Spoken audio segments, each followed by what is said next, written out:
So hi guys, நான் உங்களை திறந்துட்டு பாணி. ஸோ இன்றைக்கி நம்ம ஒரு சூப்பரான ஒரு செய்தி பார்க்க போகிறோம். அதாவது நான் இன்டர்நெட்டில் இருந்தால் இந்த செய்தி எடுத்தேன். சும்மா அப்படி தேடிட்டு இருக்கும் பொழுது இந்த ஒரு செய்தி அப்படிங்கிறது கிடச்சிது. அதாவது நம்ம ஆன்ம முன்னேற்றம் அடைவதற்குண்டான ஒரு சில 10 செய்திகள் அவங்க சொல்லியிருக்காங்க. உண்மையான விஷயங்கள். சும்மா இது ஒரு ஆன்லைன் இன்ஃபர்மேஷன் அப்படிங்கிறதுக்காக ஏதோ ஒரு ரேண்டமாக ஏதோ பேசிட்டு போன மாதிரி அந்த மாதிரி நான் நிறைய வெப்சைட்ஸ் பார்த்துருக்கேன், இல்லைன்னு இல்லை. ஆனால் இந்த கண்டென்ட் ரொம்ப ஒரு யூஸ்ஃபுல்லான ஒரு கண்டென்ட்டாக இருக்குது. ஸோ அது உங்கள்கிட்ட பகிரலாம் அப்படின்னு சொல்லக்கூடியதற்காக இன்றைக்கி உண்டான காணொலி. சரிங்களா? ஸோ லைக் தட்டி விட்ருங்க, சப்ஸ்கிரைப், ஷேர், ஹைப்பு. சேனலுக்கு பொருளாதார அளவில் சப்போர்ட் பண்ணணும்னு விருப்பப்பட்டிங்கன்னா கீழே டிஸ்கிரிப்ஷன் டீட்டெயில்ஸ் இருக்குது. நம்ம பாட்காஸ்ட் சேனல் தட் கோயம்புத்தூர்காரன், நித்திரந்தனமணி ஃபோட்டோகிராஃபி, எல்லா டீட்டெயிலும் லிங்க்கும் எல்லாமே டிஸ்கிரிப்ஷனில் இருக்குது. பாருங்கள். உங்களுடைய நல்ல கருத்துக்களை கீழே கமெண்ட்டில் தெரிவிங்க. ஆல்ரைட். ஸோ முதல் விஷயங்கள் அவங்க என்ன சொல்கிறாங்கன்னா, சிம்பிள் பிரின்சிபல்ஸ். வாழ்க்கையில் ரொம்ப எளிமையாக பின்பற்ற வேண்டிய ஒரு சில விஷயங்கள் நம்ம புரிஞ்சுக்கிட்டோம் அப்படின்னு சொன்னாலே ஆன்ம முன்னேற்றம் அப்படிங்கிறது எளிமையில் நமக்கு நடக்கும் அப்படின்றது. ஸோ முதல் விஷயமாக அவங்க சொல்கிறது என்னென்னா, நாம் சென்று அடைவதற்கு அப்படின்னு சொல்லக்கூடிய அந்த ஒரு இடம் அப்படிங்கிறது ஒன்று கிடையாது. There is no destination. சரிங்களா? நம்ம எங்கேயும் போய் ஒரு இடத்தை சென்று சேருவோம் அப்படிங்கிறதுக்கு எதுவுமே இல்லை. இங்கே தான், அவ்வளோதான். என்னங்க புரியல அப்படின்னு கேட்டோம்னா, நம்ம பெரியவர்கள் என்ன சொல்கிறாங்க, முக்தி என்பது அடையக்கூடியது கிடையாது. முக்தியினுடைய நிலை என்ன? இறையை உணர்ந்து இறையோடு ஒன்றரை கலந்த அந்த ஒரு நிலை அப்படின்னு சொல்கிறாங்க. சரிங்களா? அது ஒரு நிலை. முக்திங்கிறது ஒரு நிலை. இறையை உணர்ந்துட்டோம், இறையை தவிர வேறு எதுவுமே இல்லை அப்படிங்கும்பொழுது நீ ஒரு பற்றற்ற நிலையில் இருப்ப. அப்போ நீ அதை சென்று அடைவது அப்படின்னு சொல்லக்கூடியதற்கு ஏதோ நான் இங்கிருந்து அங்கே போகிறேன் அப்படிங்கிற மாதிரி நீ ஆல்ரெடி அதுதான். அதை உணராமல் இருக்க பற்றியா, அதைத்தான் விட்டுட்ட அப்படின்னு சொன்னால் நீ எதையுமே சென்றடைய வேண்டாம். நீ ஆல்ரெடி நான் அப்படி தான் இருக்கேன் அப்படிங்கிறத நீ புரிஞ்சுக்குவே அப்படிங்கிறாங்க. ஸோ அதனால் ஸ்பெஷல் ப்ராக்டிசஸ்ங்கிறது எல்லாமே முக்தி அடைவதற்கு ஒன்றுமே இல்லை. முக்திங்கிறது ஒரு டெஸ்டினேஷன் கிடையாது. அது ஏதோ சென்று சேரக்கூடிய ஒரு இலக்கு அப்படிங்கிற மாதிரி கிடையாது. நீ ஏற்கனவே நீ அப்படி தான் இருக்க. நீ ஏற்கனவே முக்தி பெற்றவன் தான். நீ பிறப்போ இறப்போ எதுவுமே இல்லாதவன். பிறக்கவே பிறக்காத ஒருத்தன் முக்தின்னு ஒரு தனி ஒரு நிலையை எப்படி அடைவான்? கிடையாது. எல்லாமே இறைன்னு சொல்லக்கூடிய அந்த உணர்தலை நீ உணர்ந்துட்டேன்னா நீ எல்லாம் சாமி. நீ எங்கே இருப்பேன்னு உன்னால் சொல்ல முடியுங்கிறாங்க. So there is no destination. எல்லாமே இப்போ அப்படின்னு சொல்லக்கூடிய இங்கே இப்போ அவ்வளோதான் இருக்குது. அதை தவிர வேறு ஒன்றுமே இல்லை. அந்த ஒரு நிலை எப்படி வார்த்தைகளால் விளக்க முடியும்னு சொல்லுங்க பார்க்கலாமே. ஒன்றும் சொல்ல முடியாது. ஆனால் புரிஞ்சுக்கலாம் இல்லை என்ன சொல்ல வரோம் அப்படிங்கிறது. ரொம்ப அழகாக அந்த ஒரு விஷயத்தை சொல்லியிருக்காங்க. அடுத்தது, ரொம்ப அதிகமான சிந்தனைகளும் ரொம்ப அதிகமான ஒரு சில கட்டுப்பாடுகளும் நமக்கு என்றைக்குமே துன்பத்தை தான் என்றைக்குமே விளைவிக்கும். இப்போ எத்தனையோ காலங்களாக சமயங்களுக்குள்ளே சண்டை அப்படிங்கிறது இருந்துக்கிட்டே இருந்தது. சண்டை போட்டவங்களுக்கு தெளிவு என்னன்னு தெரியும். அவங்க அந்த கால சூழல், மக்களினுடைய வாழ்வு ஒரு மாதிரி இருந்தது. அதனால் ஒரு சில நிலைப்பாடுகளை நிலைத்து சொல்ல வேண்டியதாக இருந்தது. அவங்க ஒரு வகையில் அவங்க அதை சொல்லிட்டு போனாங்க. அவ்வளோதான் மேட்ரு, அவ்வளோதான். அங்கே வேறு ஒன்றுமே கிடையாது. மேட்ரு வேறு எதுவுமே கிடையாது. அவங்க அப்படி ஒரு சூழல் இருந்ததுனால அந்த சூழலில் அவங்க அந்த ஒரு மாதிரி ஆன்மீகத்தை சொல்ல வேண்டியதாக போச்சு. That is the point. இப்போ நம்ம என்ன பண்ணிக்கிட்டோம் அப்படின்னு சொன்னால், இது இப்படி தான் அப்படின்னு ஒரு வரையறைக்குள்ளே நம்மளை நாமளே கொண்டு போய் புகுத்திட்டோம். ஒரு வட்டத்தை போட்டு அந்த வட்டத்துக்குள்ளே போய் நின்றுட்டோம். இந்த வட்டத்தை விட்டு தாண்டாத வரைக்கும் நமக்கு உண்மை எது அப்படிங்கிறது தெரியாது. ஒரு குழுவில் இருக்கும் பொழுது அவங்க ஒரு ஒரு ஒரு சமயம், அந்த சமயத்தை தோற்றுவித்தவர்கள் தான் ஒரு மட்டும்தான், வேறு எல்லாமே போய் அதை தவிர வேறு யார் எது பேசினாலுமே அவங்க நரகில் வீழ்வர் அப்படின்ட்டாங்க. உட்படவே மாட்டேன், நீ எல்லாம் பிறப்பெடுத்து சாக போகிற, நீ அப்படியே பயங்கரமாக பொறிஞ்சு தள்ளிட்டாங்க. அப்போது அந்த ஒரு சமயம் அதில் வந்த பெரியவர், அதில் சொல்லப்பட்ட செய்தியே அவங்க சரியாக புரிஞ்சிக்கலேன்னு தான் அர்த்தம். இந்த மாதிரி ஒரு உணர்வு மேலிட்டு இந்த மாதிரி வார்த்தைகள் வருது, எண்ணங்கள் தோன்றுதுன்னா அப்போ நான் இருக்கிற இடத்துலையே நான் சரியில்லைன்னு அர்த்தம். நான் யாரையோ போய் குறை சொல்லி என்ன ஆக போகுது இல்லைங்களா? ஸோ ஓவரான திங்கிங், இதை தவிர வேறு எதுவுமே சரியில்லை, இதுதான் சிறந்தது, மித்த எல்லாமே தப்பு அப்படின்னு சொல்லக்கூடியதும் பிரச்சனை. ஒருவேளை நான் இருக்கிற இடமே பிரச்சனையானு நினைக்கிறதும் பிரச்சனை. இது ஒன்றா, இதை தவிர வேறு எல்லாமே தப்பு. அந்த ரெஸ்ட்ரிக்டட் மென்டாலிட்டி, அப்படியே இறுக்கமான ஒரு சூழல். கொஞ்சம் அப்படியே கண்ணை திறந்துட்டு சுற்றி இருக்கக்கூடிய எல்லாத்தையும் பார்த்து படித்து பார்த்தீங்கன்னு வச்சிங்களேன், எல்லாமே ஒரே மாதிரி இருக்கும். இப்போ என் உருவ அமைப்பு ஒரு மாதிரி இருக்குது, உங்களுடைய உருவ அமைப்பு ஒரு மாதிரி இருக்குது, சரிங்களா? அதுபோல் ஒரு நூல் ஒன்று சொல்லியிருக்கு, ஒரு நூல் ஒன்று சொல்லியிருக்கு. இந்த உருவ அமைப்பு அப்படிங்கிறத நீக்கிட்டு அதனுடைய மையம் என்ன, அதனுடைய சோர்ஸ் என்ன மேட்ருங்கிறத பார்த்தோன்னு வச்சுங்களேன், நம்ம எல்லாருமே ஆன்மாவாக தான் இருப்போம், எல்லாமே ஒன்று தான். அதுபோல் அந்த நூல் அதனுடைய அமைப்பு ஒரு மாதிரி இருந்தாலும் அதனுடைய செய்தி என்னன்னு பார்த்தோம்னா ஒரே மாதிரி தான் இருக்கும்.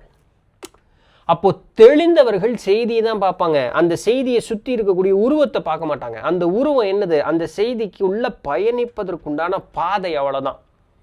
நம்மால் பாதையை பிடிச்சிட்டு பாதையிலே நின்றுட்டான், போக வேண்டிய இடத்துக்கு போகவே இல்லை. அதனால ரொம்பலாம் சிந்திக்காதீங்க, வாழ்க்கை அவ்வளோ கஷ்டம் எல்லாம் ஒன்றும் கிடையாது. ரொம்ப உங்களை ரெஸ்ட்ரிக்டும் பண்ணிக்காதீங்க, அப்படியும் இங்கே ஒன்றும் கஷ்டம் கிடையாது. ஸோ இது ரெண்டுமே உங்களுக்கு துன்பத்தை விளைவிக்கும். ஸோ அதனால் அதில் ரொம்ப கவனமாக இருந்து நடந்துக்கும்.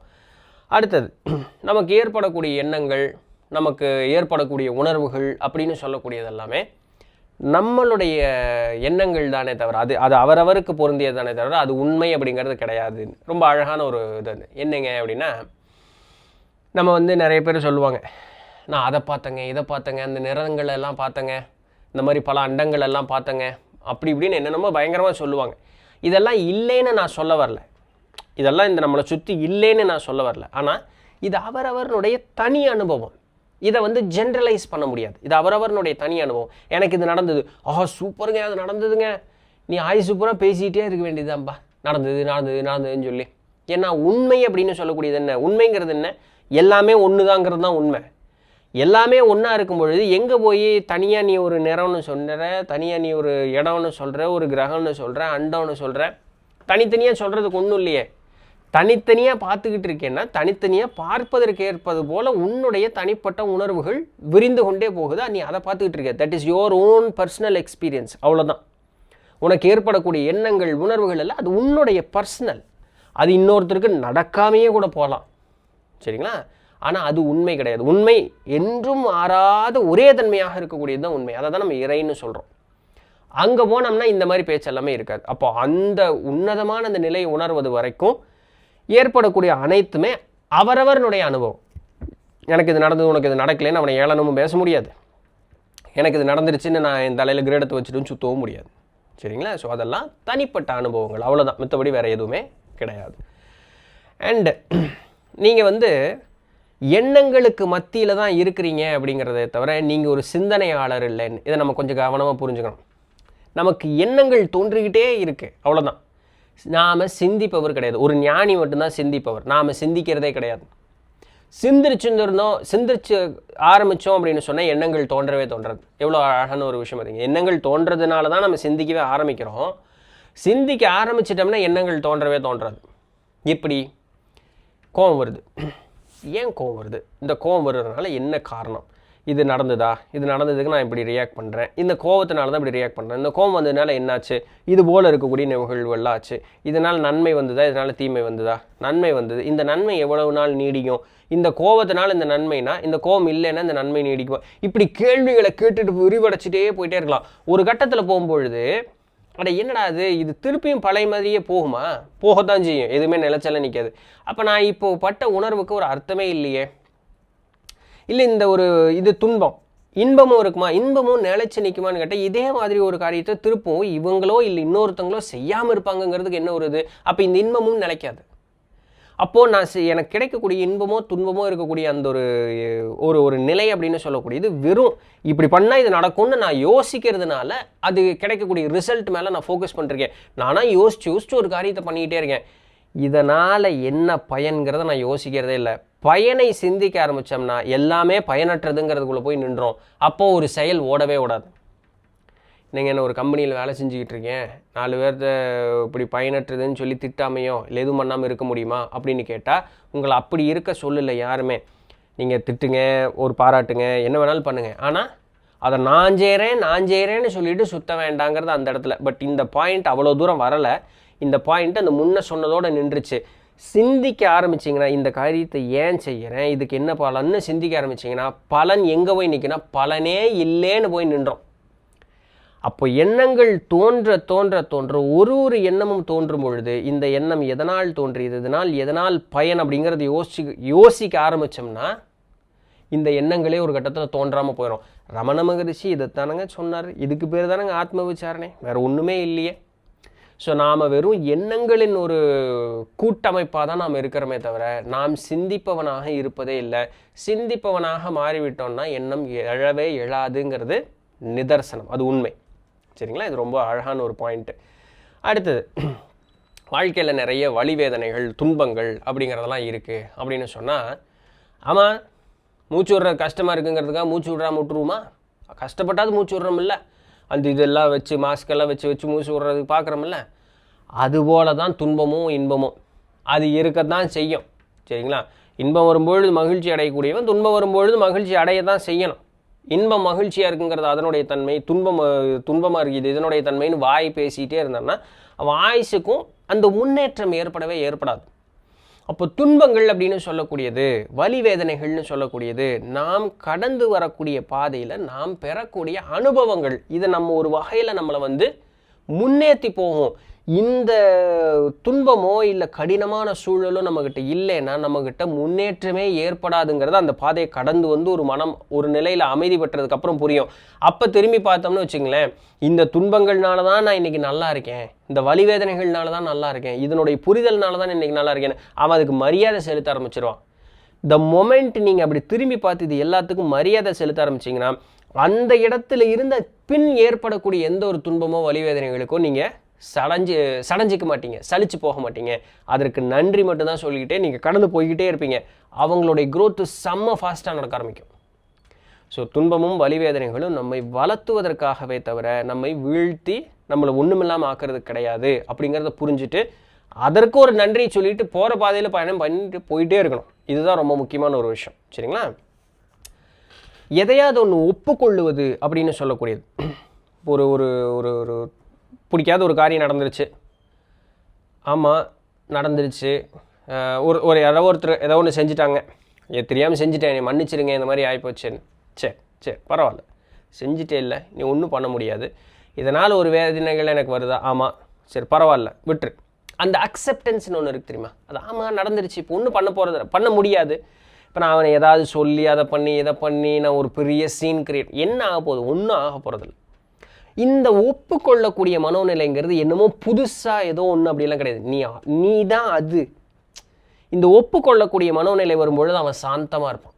அவன்கிட்ட எந்த விதமான ஒரு சலனம் ஒரு இது படபட ஒரு மாதிரி இருக்கவே இருக்க மாட்டான். சரி பரவாயில்ல. அவன் எப்படி இருக்கான்? அந்த ஆன்மா சாந்தமான மனோநிலை கொண்டது. அப்போ நீ ஏற்கனவே அதுதான். அப்போ இந்த ஒப்புக்கொள்ளக்கூடிய மனோநிலை யார் ஒருவர் வளர்த்தி கொள்ளுகிறாரோ அவர்கள் தன்னுடைய சுயநிலையிலேயே இருக்கக்கூடியவர்கள். அவர்கள்ட்ட எந்த விதமான மாற்றமும் ஏற்படுவது இல்லை அப்படிங்கிற நல்லா புரிஞ்சுக்கேன். ஸோ இது ரொம்ப முக்கியமானது. எல்லாருமே அந்த அக்செப்டன்ஸ் அப்படின்னு சொல்லக்கூடியதை வளர்த்திக்கணும் அப்படின்னு சொல்லக்கூடியது ஒரு முக்கியமான ஒரு விஷயம். வாழ்க்கையில் எல்லாமே நிரந்தரம் அப்படின்னு சொல்லக்கூடியதும் கிடையாது, நிரந்தரமே இல்லைன்னு சொல்லக்கூடியதும் கிடையாது. அப்படின்னு என்ன? இன்பம் துன்பம். இன்பம் என்றைக்குமே நமக்கு பிரச்சனையே கிடையாது. துன்பம் வரும்பொழுது இந்த துன்பம் அப்படியே தான் இருக்கும், கிடையாது இல்லையா? இன்பம் எப்பவுமே எங்கிட்டயே இருக்கும், அதுவும் கிடையாது. ஒரு விஷயம் என்றைக்குமே இருந்துக்கிட்டே இருக்கும்னும் கிடையாது, இருக்கிறபடியே இருக்கும்னும் கிடையாது. சரிங்களா? மாற்றம் அது ஒன்றே மாறாத தன்மை கொண்டது. தொடர்ந்து மாற்றம் இருந்து கொண்டே தான் இருக்குங்கிறத ஒப்புக்கொண்டோன்னு வச்சுங்களேன், ஆனால் எப்படி இருப்போன்னு பாருங்களேன், சுகமாக இருப்போம். ஆமாங்க, அன்றைக்கி நல்லா இருந்தேன், இன்றைக்கி நல்லா இல்லை, திருப்பவும் நல்லா இருக்க போகிறேன், அவ்வளோதானே, பார்த்துக்கலாம். அந்த அக்செப்டன்ஸ் வரும்பொழுது இந்த பாயிண்ட்டை புரிஞ்சுக்கிட்டோம்னா அந்த அக்செப்டன்ஸ் அப்படிங்கிறது நமக்கு என்றைக்குமே வந்துடும். சரிங்களா? ஸோ இது ரொம்ப ஒரு அழகான ஒரு பாயிண்ட்டு. அப்புறம் இன்னொரு என்ன வார்த்தை சொல்கிறாங்கன்னா, நீ தற்பொழுது, அதாவது இந்த நேரம் இந்த இடத்துல இப்போ இருக்கிற இந்த மாதிரி இருக்கிறேங்கிற அந்த ஒன்று மட்டும்தான் நிதர்சனம். மித்த எதுவுமே நிதர்சனம் அப்படிங்கிறது கிடையாது. ஏன்னா கடந்த காலம் போயிடுச்சு, அதை பற்றி நம்ம ஒன்றுமே பேச முடியாது. எதிர்காலம் என்ன ஆகும்னு நமக்கு தெரியாது. அப்போ இந்த ஒரு நொடியில் நான் என்னவா இருக்கேன், எப்படி இருக்கேன், எந்த ஒரு நிலையில் இருக்கு, அது ஒன்று மட்டும்தான் நிதர்சனம். இந்த ஒரு புரிதல் வந்துருச்சு அப்படின்னு சொன்னால் இந்த இரண்டு காலங்களை பற்றியும், கடந்த காலத்தையோ இல்லை எதிர்காலத்தையோ பற்றின பயம் அப்படிங்கிறது நம்மகிட்ட இருக்கவே இருக்காது. எது நடந்தாலும் இப்போ நான் நல்லா இருக்கேன், இப்போ நான் நல்லா இருக்கேன், இப்போ நல்லா இருக்கேன், இப்போ நல்லா இருக்கேன், இப்போ நல்லா இருக்கேன், இந்த நல்லா இருக்க மட்டும்தான் ஓடிக்கிட்டே இருக்கும். எதிர்காலம் எப்படி இருந்தாலும் சரி நான் நல்லா இருக்கேங்கிறது மட்டும்தான் ஓடிக்கிட்டே இருக்கும். இந்த நிலை மாறாமல் போய்கிட்டே இருக்கும் பொழுது அவங்களுடைய வாழ்க்கை எப்படி இருக்குன்னு யோசிச்சு பாருங்கள். எதிர்காலத்தை நினச்சி பயப்படும் பொழுது தான் நாம் தேவையில்லாமல் புதுசாக ஒரு சில வாய்ப்புகளை உண்டு பண்ணிடுறோம், தேவையில்லாததை. நான் நல்லா இருக்கேன் அப்படின்னு சொல்லக்கூடிய மனோநிலையிலேயே வாழ்ந்துக்கிட்டே இருக்கவன் எப்படி இருப்பான்னு பாருங்களேன். நான் சொல்கிறது போலியான வெறும் சப்பக்கட்டுக்கான இதில் உண்மையாக உணர்வு பூர்வமாக நான் நல்லா இருக்கேன் அப்படின்னு சொல்லக்கூடிய அந்த ஒரு சூழலில் நித்தம் இருக்கக்கூடியவன் எப்படி இருப்பான்? அவன் தான் சன்னியாசி. சராசரி வாழ்க்கையிலேயே நம்மளால் இருக்க முடியும். நான் நிறைய பயிற்சி பண்ணியிருக்கேன், அது உண்மையாலுமே நல்லா தான் இருக்கும். சரிங்களா? ஸோ முயற்சி பண்ணி பார்ப்போமே. ஸோ இப்போது அந்த பீயிங் ஹியர், இப்போ நான் இங்கே இருக்கேன், அவ்வளோ மட்டும்தான் உண்மை. முன்னாடி நடந்து என்னால் மாற்ற முடியாது, பின்னாடி நடக்க போகிறத என்னால் என்ன பண்ணுவோம் எனக்கு தெரியாது, என்ன நடக்கும்னு எனக்கு தெரியாது. ஆனால் நான் இப்போ நல்லா இருக்கேன்னு நினச்சேன்னா இப்போன்னு சொல்லக்கூடிய இந்த நான் தான் அடுத்து வரக்கூடியவனாக மாறப்போகிறேன். இந்த நல்லா இருக்கவன் தான் இங்கே போகும்பொழுது என்ன இருக்கேன், நல்லா இருக்கேன், இங்கே நல்லா இருக்கேன். அது நல்லா இருக்கிறதாக தான் அந்த வாழ்க்கை அமைஞ்சிக்கிட்டே வந்துக்கிட்டே இருக்குங்கிறத மறந்துடக்கூடாது. ஸோ ஒரு அழகான ஒரு பாயிண்ட்டு. அடுத்தது, நாம் எதிர்பார்த்தது ஒன்று நடக்கலை அப்படின்னு சொன்னால் துவண்டு போவது அப்படின்னு சொல்லக்கூடிய அந்த ஒரு மனோநிலை, அதை என்றைக்குமே வளர்த்திக்கவே கூடாது. எப்படி இவ்வளோ தூரம் பார்த்தோம், மாற்றம் ஒன்றே மாறாத தன்மை கொண்டது. மாற்றம் வந்துக்கிட்டே இருக்கும். நான் நல்லா இருக்கேன்னு நினச்சிக்கிட்டே இருக்கேன், நான் நல்லா தான் இருக்கேன். சுற்றுச்சூழலில் ஏதோ ஒரு மாற்றம், ஆக்சிடென்ட்ஸ் கேன் ஹேப்பன் இல்லையா? ஸோ நடக்கலாம். ஏன்னா நான் நல்லா இருக்கேன்னு சொல்லும் பொழுதும் எவனாவது ஒருத்தன் என்னை விட எனக்கு தீங்கு இழைக்கணும்னு ஏதோ ஒரு இடத்துல நம்ம ஒரு நேரம் சறுக்கிறோன்னு வச்சுக்கோமே, ஒரு அசியூம் பண்ணிக்கலாம். நான் ஒரு இடத்துல சறுக்கணும், அதை டைம் கரெக்டாக எங்கேயோ சிங்க் ஆச்சு, ஏதோ ஒரு பிரச்சனை என்னை தேடி வந்துடுச்சு. சரிங்களா? அப்படி வரும்பொழுதும் கூட நம்ம தடிக்கு ஏதோ வாழ்க்கையில் ஒரு சிறு துன்பத்திற்கு ஆளாகக்கூடிய ஒரு சூழல் அப்படிங்கிறது வரும்பொழுதும் கூட அதையும் நம்ம ஒப்புக்கிட்டோம். சரி பரவாயில்ல, ஏடா அத்தச்சோடு யானையே கீழ் விழுந்துருது, நம்ம யானைக்கும் அடிச்சிருக்கோம், நாம் என்னது போய் புழுக்குண்டு இருக்கோம் அப்படின்னு விளையாட்டு போல் பேசிட்டு கடந்து பண்ண, இதுவும் கடந்து போவோம், கிளம்பி போயிட்டே இருப்போம், வா பார்த்துக்கலாம். இது எத்தனை பேர் இது இந்த ஒரு சூழலில் ஒரு மனிதன் நான் அனுபவப்பட்டதே இல்லைன்னு எந்த மனிதனுமே சொல்ல முடியாது. அந்த பாதையை கடக்கிற வரைக்கும் நமக்கு அந்த துன்பம் தெரிஞ்சிருக்கலாம். பின்னாடி ஒரு செகண்ட் அப்படி யோசிச்சு பார்த்தோன்னே எத்தனை கஷ்டப்பட்டுருக்கோம்ல, இன்றைக்கி அதே சூழல் இருந்தால் எப்படி ஈஸியாக ஹேண்டில் பண்ணிட்டு போயிடலாம்ல. ஸோ அன்றைக்கி அந்த அறிவு இல்லை, அன்றைக்கி என்னென்னமோலாம் யோசித்து என்னென்னமோலாம் பண்ணி இல்லை இன்றைக்கி எவ்வளோ நல்லா இருக்குது அப்படின்னு சொல்லி சிரிச்சுட்டு பசங்க கூட பேசும்போது அப்படி பேசிகிட்டே போகிறதெல்லாம் இருக்குது. இப்போது கீழே விழுகிறதுங்கிறது இயற்கை, அதை நினச்சி துவண்டு போயிடக்கூடாது. உடனே எந்திரிச்சு அடுத்தது பார்க்குறதுக்கு போயிட்டே இருக்கணும், அடுத்த பொழப்பு என்னன்னு பார்க்குறதுக்கு போயிடணும். ஏன்னா அப்படி போனால் தான் அங்கிருந்து நம்ம வெளியவே வருவோம். கிடந்துட்டு அப்படியே உழன்று கொண்டே இருந்தோம்னா நம்ம முன்னேறவே மாட்டோம். ஸோ அதுக்காக ரொம்ப முக்கியமான ஒரு விஷயம். சரிங்களா? அடுத்தது, நீங்கள் யாரிடமும் ஒப்பிடாதீங்க, உங்களைவே யாரிடமும் ஒப்பிடாதீங்க. பிறரை உங்களைவே நீங்கள் ஒப்பிடாதீங்கன்னா நீங்கள் பிறரை ஒப்பு காட்டி, இந்த அப்பா அம்மாக்கள் பேசுவாங்கள்ல, நீ என்ன இருக்கிற அந்த பக்கத்து வீட்டுக்காரனை பாரு, அந்த மாதிரி ஒரு காலம் பண்ணக்கூடாது. அது ஒரு என்ன சொல்கிறது, நெகட்டிவ் இம்போசிஷனில் நம்மளை ஊக்கப்படுத்துவதற்குண்டான ஒரு வழி தான். ஆனால் எப்போ பார்த்தாலும் நெகட்டிவ் இம்போசிஷனே கொடுத்துக்கிட்டே இருக்கும்போது அந்த குழந்தை ஒரு மாதிரி ஆயிரும். சரி, அது வேறு ஒரு சாப்டர், பின்னொரு நாள் வேணால் பார்க்கலாம். இது என்னென்னா, உங்களை நீங்களே கம்பேர் பண்ணக்கூடாது யாரை கூடயும். ஏன், நீங்கள் எப்படி ஒரு தனிப்பட்ட ஒரு உயிரோ அதுபோல் அது ஒரு தனிப்பட்ட உயிர். ஒரு இடத்துல போய் நின்று பார்க்கும்பொழுது எல்லாமே ஒன்று தான், கம்பேரிசனுக்கு இடமே இல்லையே இல்லை. ஸோ அதனால் நெவர் கம்பேர் யுவர் செல்ஃப். இங்கே நான் ஒரு 8 தான்ப்பா என்னால் வைக்க முடியுது ஒரு நிமிஷத்துக்கு, இப்போ கூட இருக்கிறவர் 4 8 வைக்கிறாரு, அப்படியா, ஓகே சூப்பருங்க, ஏதாவது வழி இருந்தால் சொல்லிக் கொடுங்களேன், நானும் அப்படி வரேன். தப்பு ஒன்றுமே கிடையாது, சொல்லிக் கொடுக்க முடியாதுங்க. முன்னாடியெல்லாம் பார்த்தோம்ல அக்செப்டன்ஸ், சரி பரவாயில்லைங்க நீங்கள் பார்த்து போயிட்டு வாங்க, நல்லபடியாக போங்க.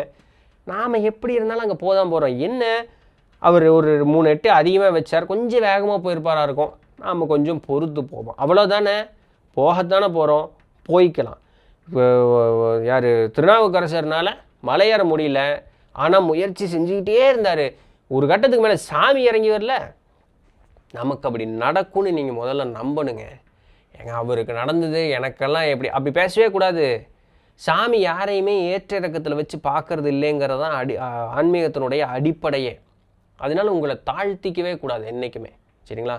உங்களை கிரீடை வச்சுட்டு சுற்றக்கூடாதுங்கிறது ரொம்ப முக்கியமான விஷயம். உங்களை சிறுமைப்படுத்திக்கிறதுங்கிறது இறைவன் பெரியவன் நான் சிறியவன் சொல்லக்கூடிய அந்த இடத்துல மட்டும்தான். மித்தபடி சாமி உங்களுக்கு கொடுத்த அறிவு இருக்குது, அழகு இருக்குது, திறன் இருக்குது, எல்லாமே இருக்கே. அது இருக்குங்கிறது உண்மை தானே, அதில் ஒன்றும் இல்லைன்னு சொல்கிறதுக்கு இல்லையே. உங்களை ஒருத்தவங்க வந்து எவ்வளோ பெரிய புத்திசாலிப்பா, இல்லைங்க திருவருள், அது பிரச்சனை இல்லை, அது சாமி கொடுத்தது, அது அது அது ஒரு அது தன்னை சிறுமைப்படுத்தி கொள்ளக்கூடியது. அதுக்காகனே நீங்கள் இது நமக்கெல்லாம் அந்த அறிவெல்லாம் ஒன்றும் இல்லையா ஐயா அப்படியெல்லாம் அப்படி சொல்லாதீங்க. உங்களுக்கு இருக்கிற அறிவே அப்படி அது இருக்கிறதுக்கு என்ன மதிப்பு மரியாதை இருக்குதுன்னு நான் கேட்குறேன்.